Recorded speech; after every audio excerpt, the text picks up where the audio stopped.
Hey there. So today I have this awesome resource that I found. If you're interested in adding some native plantings to your landscape and you're having trouble actually finding plants that are native to your particular region, or you just want some options, this website is really cool.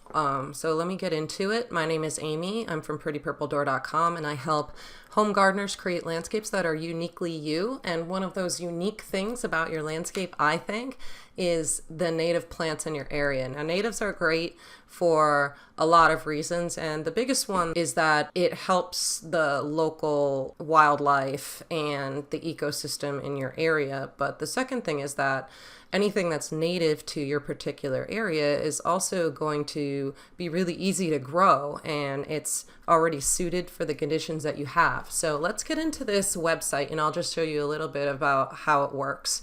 It's Izel, I-Z-E-L, plants.com. And whether or not you purchase through this website is really up to you, but I like to use it just to do some research.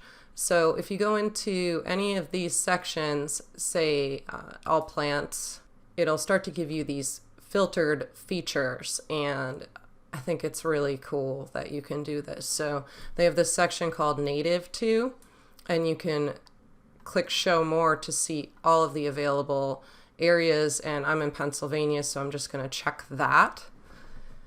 And it starts to show you all of the plants in your particular area that are native, that they have in their database, which is a lot. You can also search by zone, so not only Pennsylvania, but zone 6 in Pennsylvania.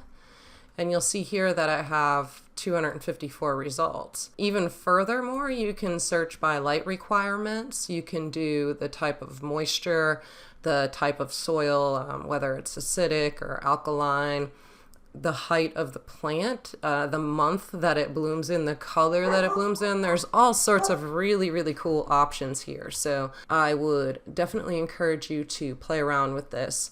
The only thing that's weird that I found about this particular search is that you can't get into different classifications of plants. So once you're on this all plants page, you can't click down and filter to just perennials, or you can't filter down to just trees or shrubs or anything like that. But they do have sections for that. So maybe it's something that they haven't thought of, or that they're working on still.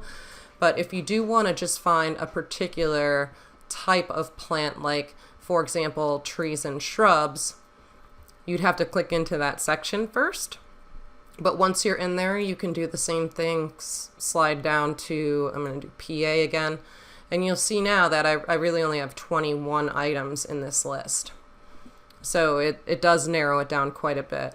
And if you click on any of these options, they'll tell you that they can't ship to certain areas, which is okay. If you're just doing this for research, it's not a big deal to not have this particular site shipped to you. And then some of them will actually give you purchase options. So if I enter my zip code, let me just do that for you right now so you can see. So it'll tell me that I can buy this particular plant at Tennessee Naturescape. So they're pulling in databases of people who actually have these plants in stock and some information about them. So with this particular vendor, you have to order at least 6 plants, but it says that you can mix and match. So that's kind of neat. So you could, after finding this one, you might want to go to the Tennessee Naturescape's website and pick from there. But some of the other options that I found on different plants, they may not have anything available for sale with that particular plant, or it may say like 30 plugs or something like that. So you just have to watch and make sure that you know what you're buying. And, this is only a minimum order of 6, so this is another option that you can actually buy directly through here. I've never purchased directly through this site, so just a disclosure there that I've never purchased from Izel Native Plants website. I'm just using this as a pretty neat option for doing some research on natives, because I find it very hard to find a listing of natives that you can narrow down. There's a few out there, but this one is really good, and I like how visual it is. So definitely check it out. And if you liked this video, you'd really like my other video about making plant identification easy, and some other online databases that you can use to research plants. So be sure to check out that video. It'll be popping up here, and I'll see you over there.